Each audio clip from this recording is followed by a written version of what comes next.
So today I just wanted to share a little bit of enthusiasm for some of the writings of our teachers in a particular aspect that I appreciate so much is their candidness and pointing out instructions. And so one of our favorite books around here, the series by Geshe Sopa, which we've used often on the BBCs, and he's very clear about you're going the wrong way, and making very clear instructions to us.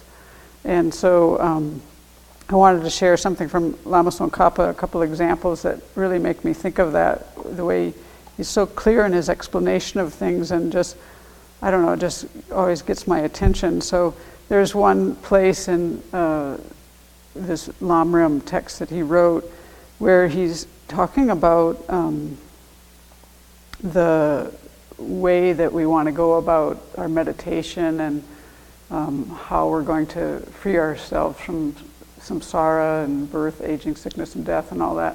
And then he's looking at what this other person is saying after he explained that we use kind of a kind of analysis where we look at things and try to penetrate the meaning of things and really discern.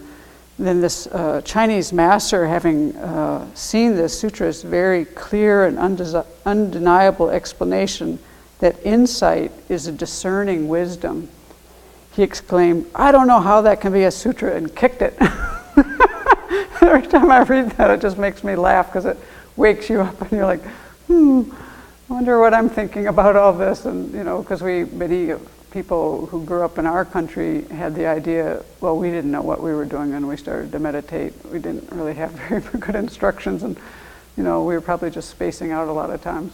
So it's really nice to know that, when we're meditating, both stabilizing our mind, which I'm going to read next, how he clears up some of our misconceptions about that, and also when we're developing our wisdom and insight, what we're supposed to be doing, which is using analytical meditation and then bringing that to a point where it's non-discursive and a direct realization, but not throwing out our cognitive even our conceptual abilities. And then when he's talking about stabilizing meditation, this is something that I really resonated with, because having grown up in this country and starting to meditate, I don't know what years that would have been, in the 70s, I guess, the instruction was lacking, let's say, at least was for me. And so what in the heck was I doing for some decades there? And what woke me up really was first a book by a Sakya Lama where he said, well, if you're just sitting there with your mind kind of spaced out, you're just like these little gophers. They don't call them gophers in their country, but they're essentially like our little gophers who sit there with their blank minds, He was really very clear in that. And Lama Tsongkhapa is doing it in a more, not with an analogy, but he's just saying, don't identify whether your mind rests in a non-discursive, clear and blissful state. There's countless states of concentration that are blissful, clear, and non-discursive, but they don't orient your mind towards the reality of the objects. And when I read that, I was like, oh, really?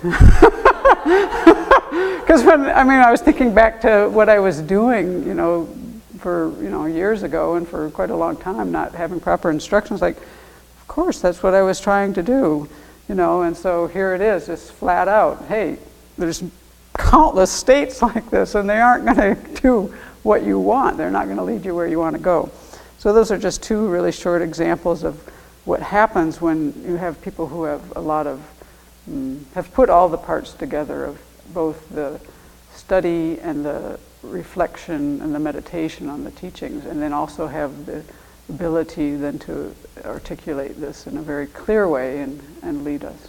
So please take advantage of all the wonderful translations that we have.